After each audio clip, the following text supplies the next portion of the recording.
பாரதி, பாவேந்தர், அதை போலவே காசி ஆனந்தன் போன்ற கவிஞர்களின் உணர்ச்சியை தட்டி எழுப்பும் பாடல்களை தொடர்ந்து பாடி தமிழகத்திலே மட்டுமல்ல உலக நாடுகள் பலவற்றுக்கும் சென்று அங்கே வாழும் தமிழர்களுக்கு உணர்வூட்டிய பெருமைக்குரியவர் இசைவாணர் பாசறைப்பாணர் தேனிசை செல்லப்பா அவர்கள் ஆவார்.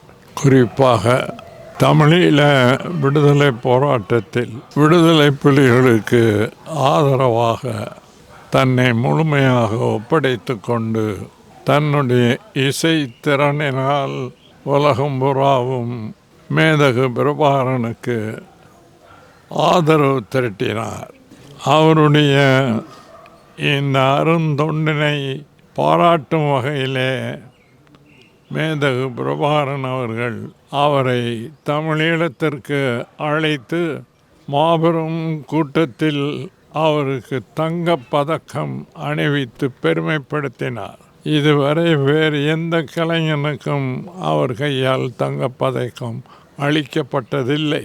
அத்தகைய பெருமைக்குரியவர் நம்முடைய இசை கலைஞர் தேனிசை செல்லப்பா அவர்கள் ஆவார்.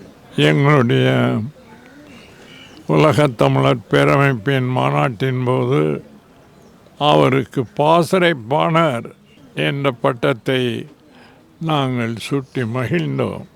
அவர் விரும்பியிருந்தால் அவரிடம் குவிந்திருந்த இசை புலமைக்கு செல்வம் திரட்ட விரும்பியிருந்தால் திரைப்படத்துறையிலே புகுந்து ஏராளமான செல்வம் திரட்டி இருக்க முடியும்.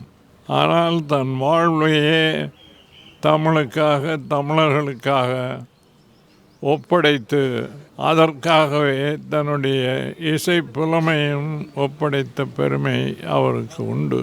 அத்தகைய மாபெரும் தமிழ் கலைஞன் இன்றைக்கு மறைந்திருக்கிறார். அவருடைய இழப்பு பேரிழப்பாகும். எந்த தமிழீழம் பெற வேண்டும் என்பதற்காக உலகமெல்லாம் சென்று பாடினாரோ அந்த தமிழீழம் மலர்வதை அவர் கண்ணால் பார்க்காமலேயே போனதுதான் பெரும் துயரம் அளிக்கிறது.